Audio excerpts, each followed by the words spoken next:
Hello, thank you for taking the time to watch this presentation. This is a collaborative work between Anton Abulfazl and myself, Eric Boria. The three of us are working on energy efficiency with very different research agendas. Anton is working on the effect of urban forms and the shape of cities upon energy consumption. Abulfazl is working on machine learning with energy-related data, and I am a qualitative researcher working with municipal employees and nonprofit employees working towards energy efficiency. We came together because the topics of our research are very similar, and the conclusions we came across were very much in line. And so we'll go through a basic question of how do municipalities use data to plan for the reduction of energy consumption.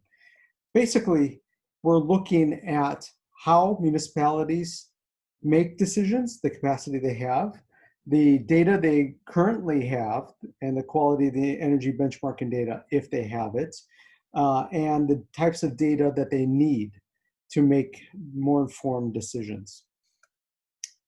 The research sites that we look at are Grand Rapids, Detroit, and Cleveland were the sites of the qualitative research where we interviewed municipal employees, nonprofits, and building owners.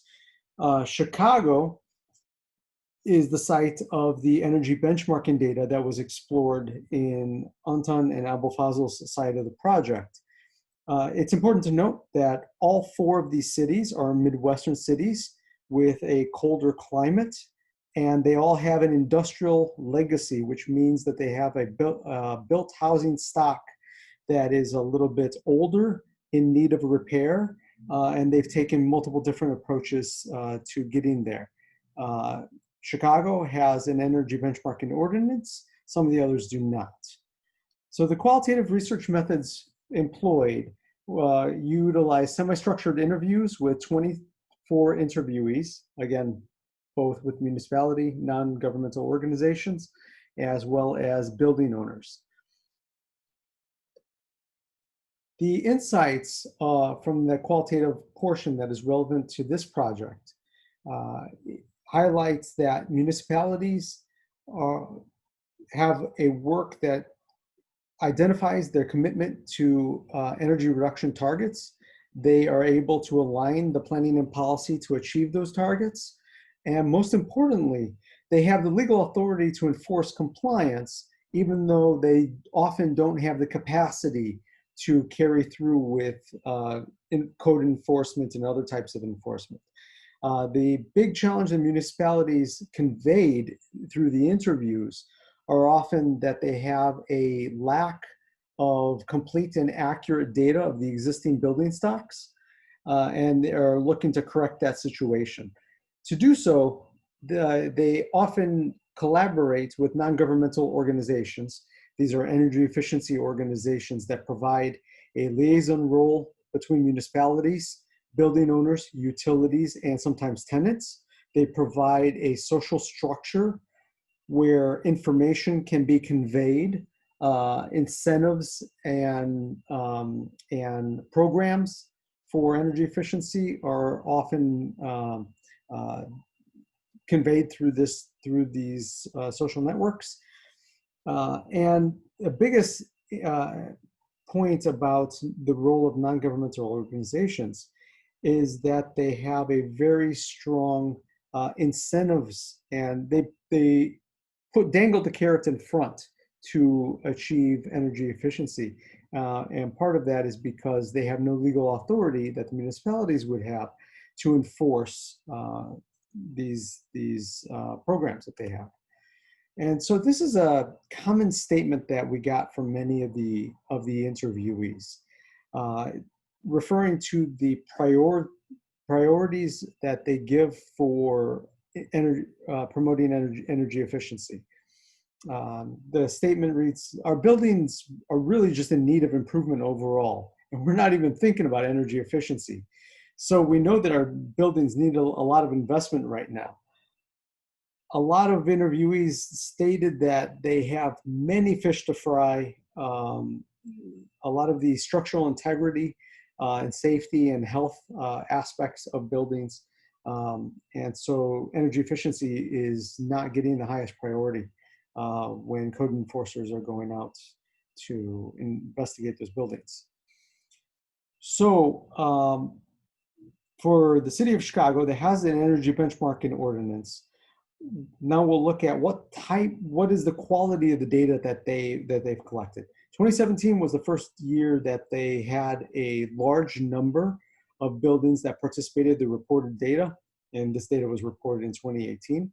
So our study looks at a few building variables and overlays with socio-demographic variables. One of the insights from energy benchmarking data from the city of Chicago, if you look at the GIS map produced on the left, the yellow background are the building footprint.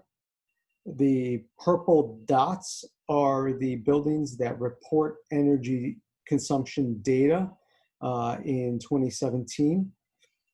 And you'll notice a couple things. One, the buildings that are required to report are greater than 50,000 square feet. So you don't have all buildings, you have only less than 1% of all buildings. And second, the location of the buildings are all primarily located in the downtown and along the lakefront. For those of you not familiar with Chicago, the lake is on the right in the diagram. If you look at the GIS map on the right, this is a map of the buildings that need minor repairs. The degradation of windows and the status of a building often has very significant energy efficiency implications.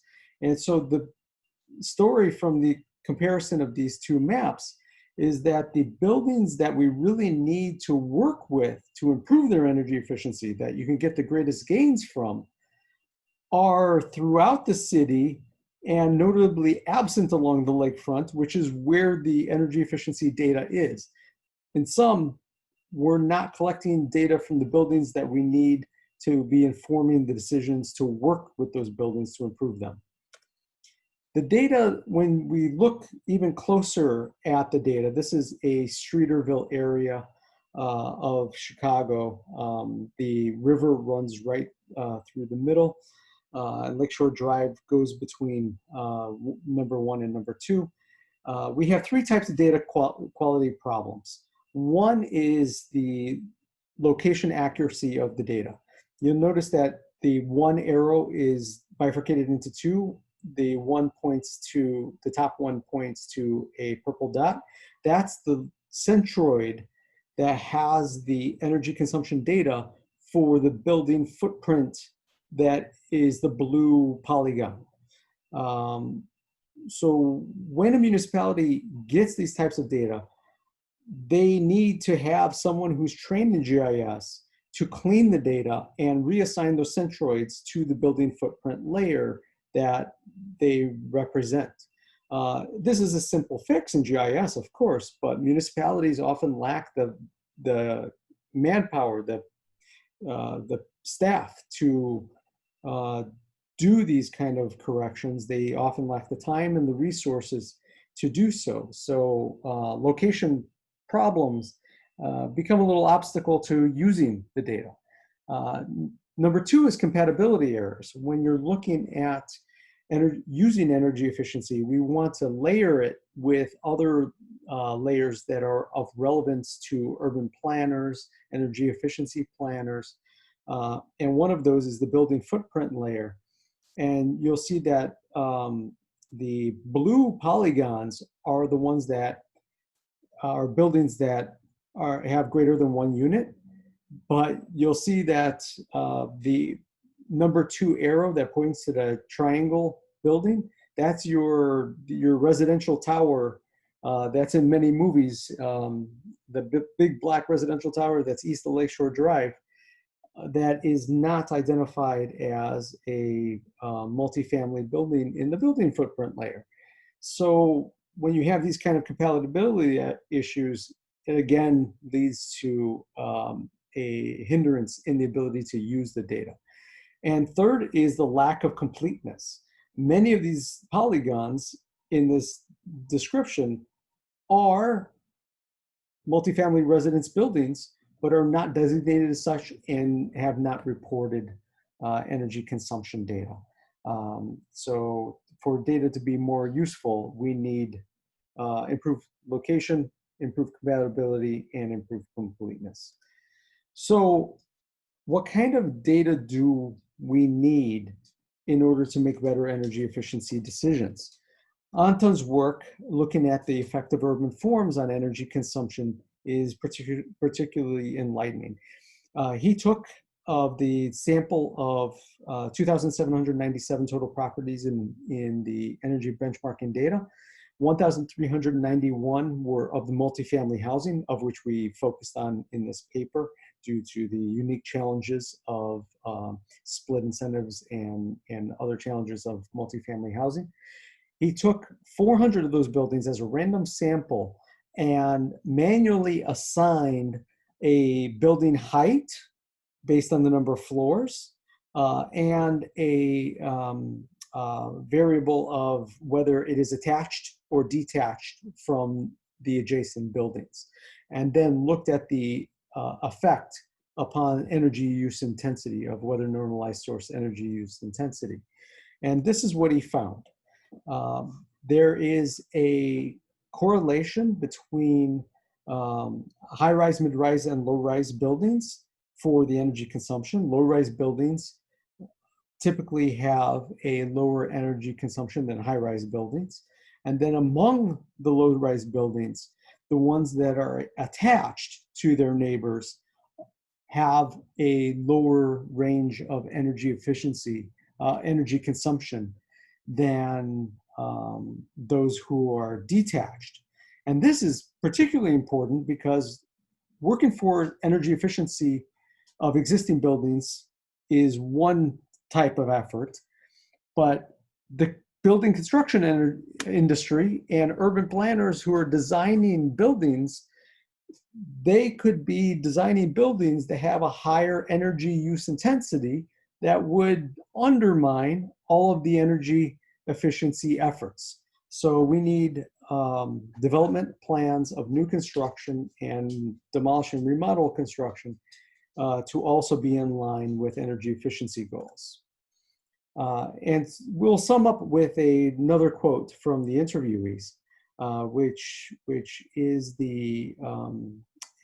summarizes the basic effort that has been made by those who work in energy efficiency. We don't have a stick in the city. We only have carrots because, again, the stick would only come based on compliance, I guess. So yeah, that's something we've not been able to do yet from an efficiency perspective. So much of energy efficiency is still looking at carrots. And mind you, the dangling the carrot with incentives, programs, encouragement, competition, that does move the needle on many types of building owners, but there are many building owners based on their management styles who need a little bit of enforcement. They need a little bit of code enforcement on the backside or a little push. And that is the stick side of the carrot and stick dynamic that needs to be a little more invested in. We are looking forward to your comments. Please contact us at the emails below. Thank you very much for taking the time to listen to this presentation. Have a wonderful symposium.